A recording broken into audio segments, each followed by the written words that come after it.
bom dia. Estamos de volta nessa sexta-feira, 3 de janeiro de 2025. Sejam todos bem-vindos.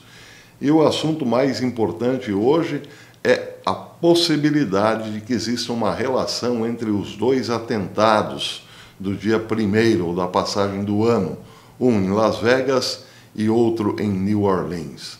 O atentado, o ato terrorista de New Orleans deixou 15 pessoas mortas e 35 feridas, são os últimos números divulgados pelas autoridades. E o atentado em frente ao Trump International Hotel em Las Vegas deixou pelo menos 7 pessoas levemente feridas.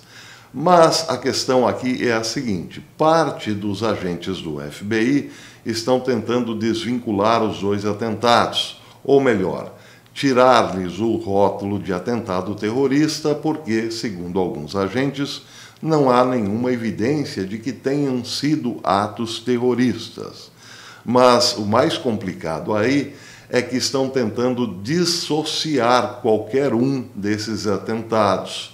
Não há nenhuma ligação entre ambos, dizem muitos agentes do FBI. Só que é exatamente por aí que as coisas complicam, porque hoje, quando agentes do FBI afirmam algo categoricamente, é preciso desconfiar e muito, dizem alguns analistas.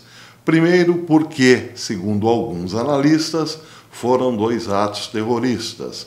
E segundo, porque, se o FBI diz que não há nenhuma ligação entre ambos, é porque pode haver, sim, muita ligação entre ambos. Bem, vamos aos fatos.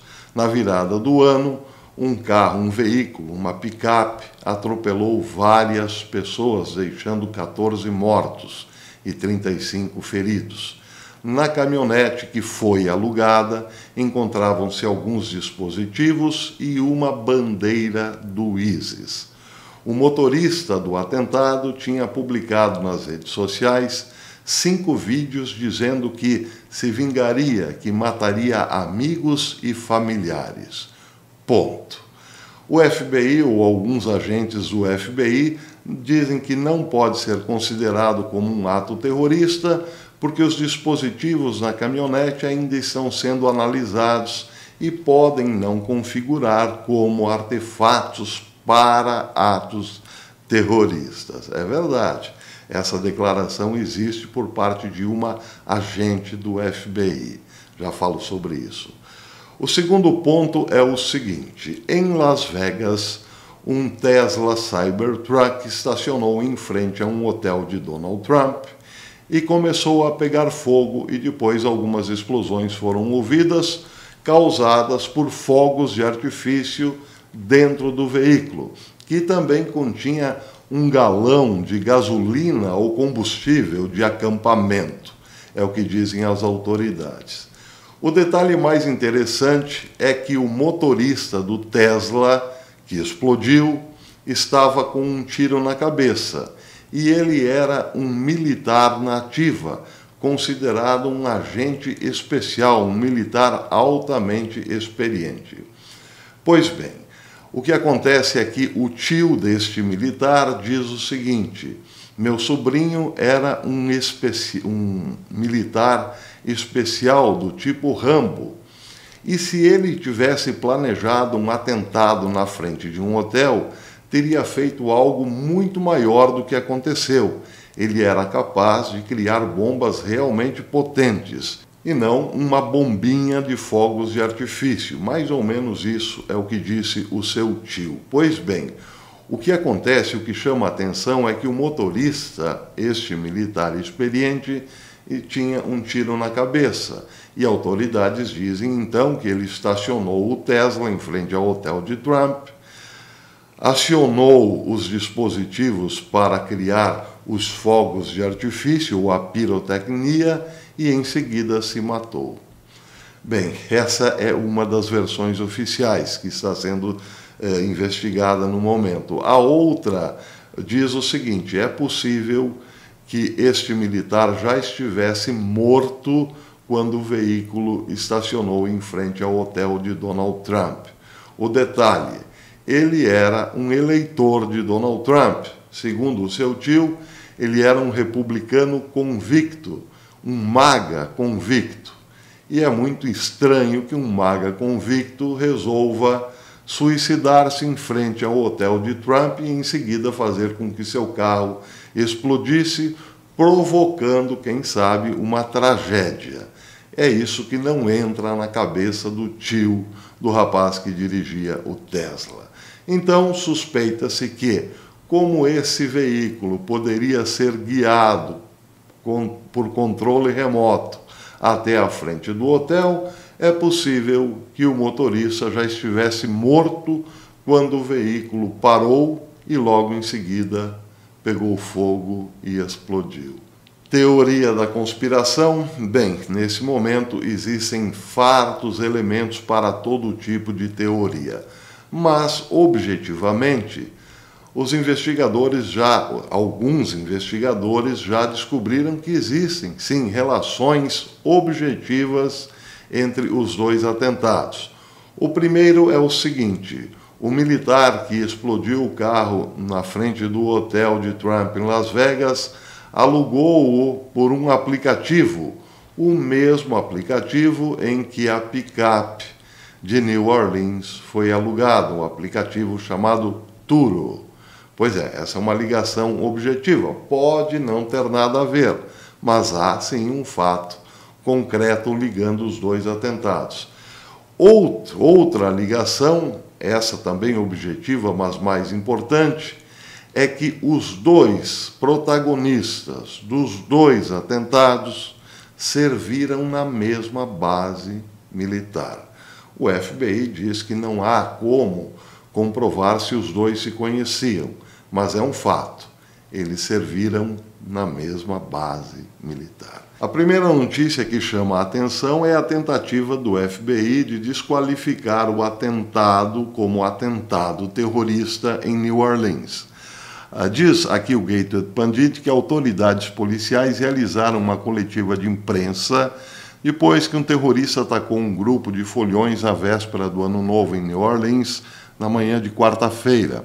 Pelo menos 15 pessoas morreram e 35 ficaram feridas depois do atentado. O fato que chama a atenção é que uma agente especial do FBI, chamada Alifia Duncan, disse que não foi um evento terrorista. Abre aspas para o que disse Duncan. Este não é um evento terrorista. O que acontece agora é que foram encontrados dispositivos explosivos improvisados dentro da caminhonete.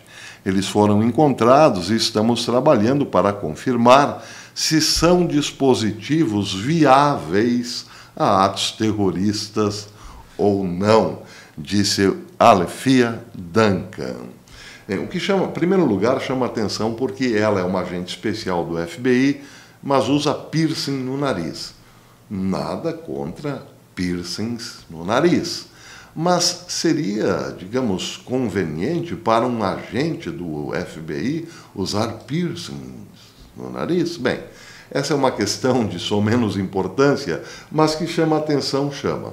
Agora, o principal é que ela descarta já de cara a possibilidade de um ato terrorista, porque os artefatos explosivos encontrados no veículo não se configuram ainda como atentados, ou melhor, como dispositivos capazes de gerar um ato terrorista. Pois é. Sobre a bandeira da ISIS, também do ISIS, dentro do veículo, também nada foi comentado. Bem, sobre um possível ponto de ligação entre os dois atentados, a matéria mais importante foi publicada pelo Daily Mail ontem, diz o seguinte: o homem-bomba que explodiu um Tesla Cybertruck no lado de fora do Trump International Hotel em Las Vegas foi identificado como o militar Matthew Livelsberger. Ele tem 37 anos e fontes o identificam como o homem-bomba do ataque de quarta-feira.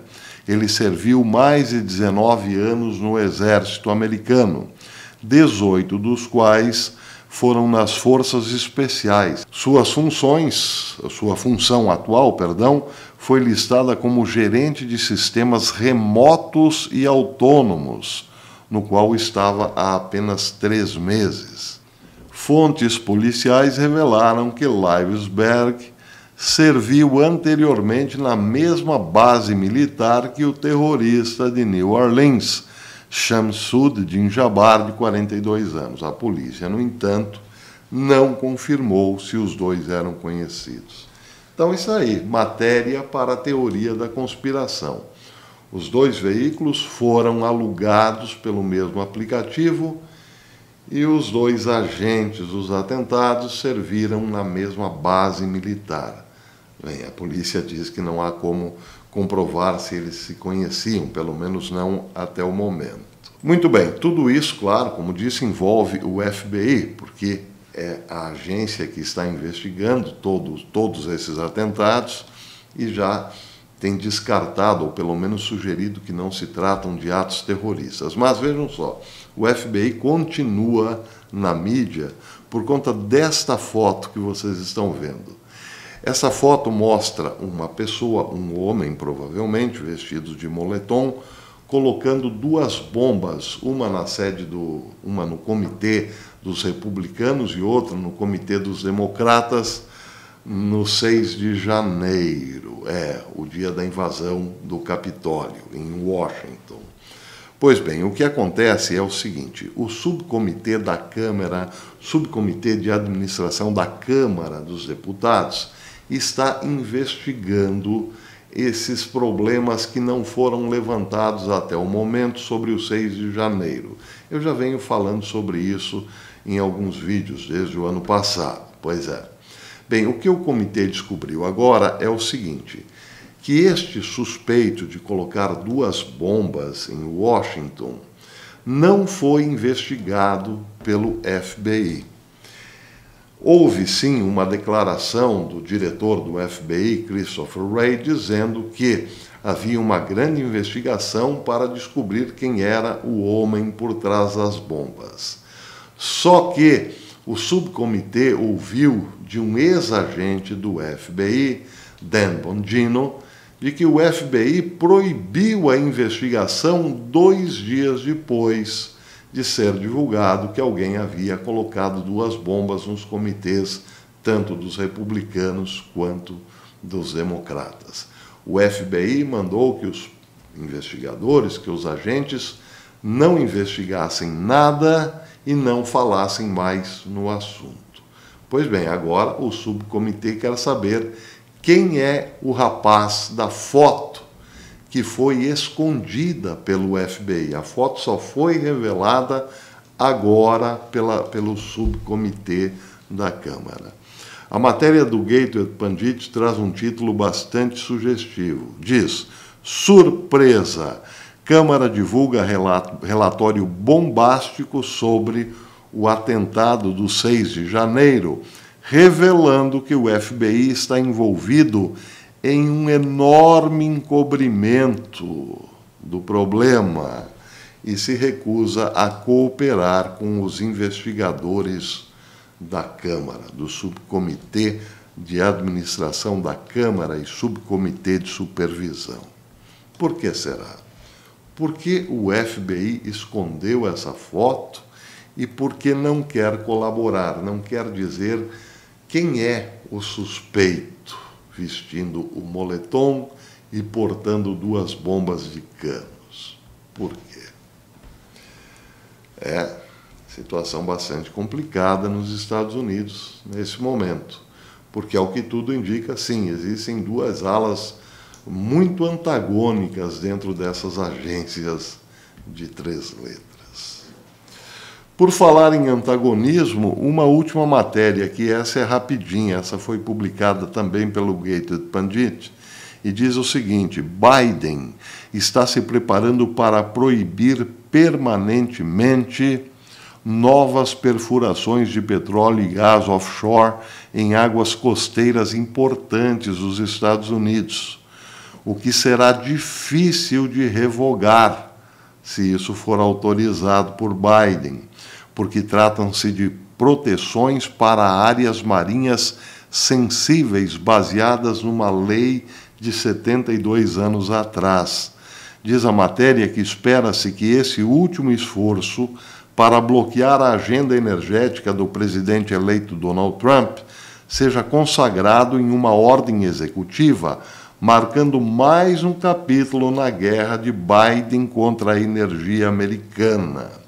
Fontes familiarizadas com o plano revelaram que a ordem de Biden alavancará uma lei de 72 anos chamada Outer Continental Shelf Lands Act, para solidificar proteções que são notoriamente difíceis de reverter, informou aqui o Gateway Pundit, baseado numa matéria da Bloomberg. E vou ficar de olho aqui em novas possíveis revelações sobre os dois atentados. Hoje, uma informação também inquietante em relação a isso, diz que um pequeno avião, caiu num gigantesco depósito na Califórnia, que gerou um forte incêndio e, segundo a nota aqui no X, o incêndio ainda não foi controlado. Eu tenho apenas imagens aqui. São momentos tensos que antecedem o 6 de janeiro, o dia da contagem dos votos, que dará a certificação a Donald Trump. Se você gostou desse vídeo, deixe o seu like e verifique aí se você ainda é inscrito no canal. Se não for mais inscrito, inscreva-se novamente, acione o sininho para receber as notificações dos nossos vídeos. E à tarde eu volto com a curtinha do professor. Até depois.